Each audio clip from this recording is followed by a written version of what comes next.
এর নবীর উম্মতের দল তাকে দেখো আমার মায়ার নবী রাহমাতাল লিল আলামিন একদিন আবু বকর রাদিয়াল্লাহু তাআলা আনহুকে নিয়া আমার মায়ার নবী সফর করতেছিলেন। এমন তো অবস্থায় আমার মায়ার নবী সফর করতে করতে ক্লান্ত হয়ে গেলেন। আমার মায়ার নবী ক্লান্ত হওয়ার পর আমার মায়ের নবী বিশ্রাম নেওয়ার জন্য একটা জায়গায় বসলেন। আমার মায়ের নবী খুব ক্ষুধা লাগিয়ে গেল। আবু বকর রাদিয়াল্লাহু তাআলা আনহুকে বলেন, ও আবু বকর, আমি নবীর পেটে বড় ক্ষুধা লাগছে, ক্ষুধা নিবারণ করার জন্য কি খাওয়া যায় বলো। বলে, ও নবী, এখানে তো খাওয়ার মতো কোনো প্রয়োজনীয় জিনিসপত্র নাই যে আপনি খাবেন, আপনার পেটকে সান্ত্বনা দিবেন। ও পয়গম্বর,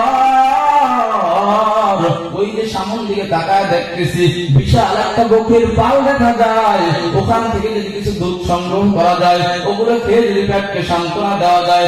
মায়ার নবীকে এই কথা বলার পর আল্লাহর নবী আবু বকরকে নিয়া ওই ছাগলের রাখালের কাছে যখন নিয়ে যায়, গিয়ে বলে, ও রাখাল ভাই, আমার পেটে বড় ক্ষুধা, ক্ষুধা নিবারণ করার জন্য আসছি, আমাকে একটু বকরির দুধ দাও।